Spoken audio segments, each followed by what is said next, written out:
Hello guys, good evening. Nako diri sa gate sa Jesus J. Soriano National High School. Dito ako sa gate ng Jesus J. Soriano National High School. Napakaganda na po. Ayan.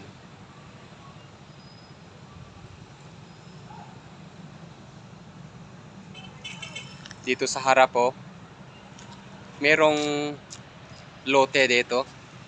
Siguro nasa 1,000 square meters ito na vacant lot. Ito daw ay patayuan ng isang pabahay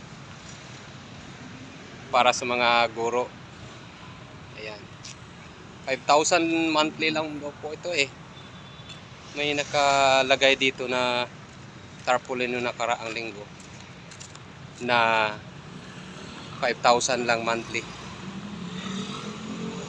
Good for 25 years. Sana babalik yung information na nakalagay dyan. Tinanggal nila. Mag-a-apply sana ako. Okay. Ngayon dito lang guys. Dito ako sa gate. Pinakita ko lang sa inyo ang bagong gate ng Jesus J. Soriano National High School. So, may mga larawan na dyan. Parang nandyan yata ako sa larawan. Tingnan ko daw kung nandyan.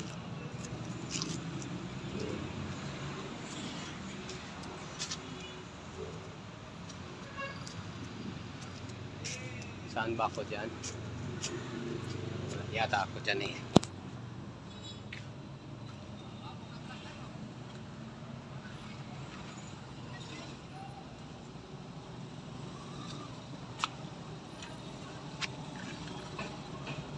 Wala ako dito. Dito ito yung champion ng Sepak Takraw 2026, Davraa.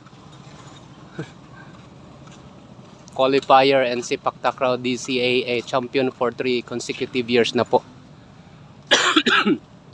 Ito dito, Cluster 3, Science Tech Expo.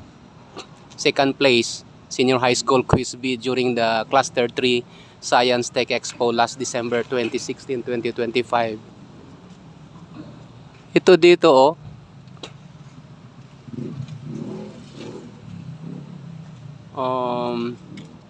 Nestle Wellness. The rhythm was right and the energy was unmatched. Huge congratulations to the Jesus J. Soriano National High School dancers for clinching second place in the Nestle Wellness Dance Contest. Ito po ay pinangunahan ng Coach Mary Joy B. Abuan. Ito po. Second naman dito naman ay Division Festival of Talents in Mathematics. Nandyan po yun sila. Ayan. Dito naman, ito yung mga top performers, campus journalist and coach.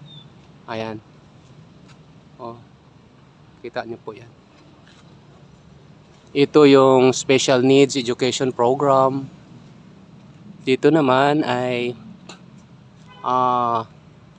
early enrollment poster na ang classes ay magsisimula na sa June 16, 2026. Ayan po. Hindi nyo yata nakita. Okay, hanggang dito lang po. Gabi na. Okay.